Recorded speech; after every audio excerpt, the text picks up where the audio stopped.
শিক্ষকদের বেসরকারি বেসরকারি থাকবে না বেসরকারি বেসরকারি ওদের দাবি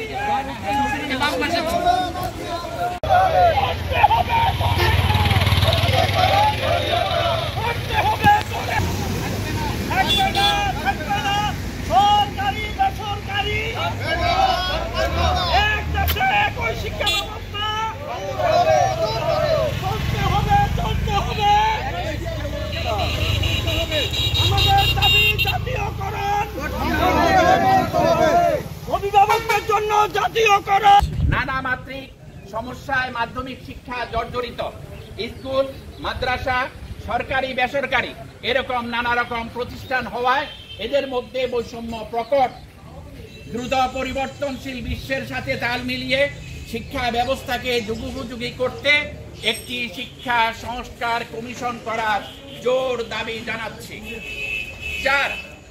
সকল বেসরকারি শিক্ষকদের বদলির সুযোগ ও শিক্ষকদের জন্য আলাদা পে কমিশন গঠন করার জন্য অনুরোধ করছি। নিবেদক লালমাই উপজেলা বেসরকারি শিক্ষা পরিবারের পক্ষে মোহাম্মদ মুস্তফা কামাল, অধ্যক্ষ যুক্তিগোলা ফাজিল ডিগ্রি মাদ্রাসা লালমাই কুমিল্লা, মোহাম্মদ আব্দুর রাজ্জাক ফেরুল উচ্চ বিদ্যালয় লালমাই কুমিল্লা, মোহাম্মদ মনির আহমদ প্রধান শিক্ষক বাগমারা উচ্চ বিদ্যালয় লালমাই কুমিল্লা, আনম শাহ আলম সুপার আশকামতা মোহাম্মদিয়া মহিলা দাখিল মাদ্রাসা লালমাই কুমিল্লা। ধন্যবাদ সবাইকে।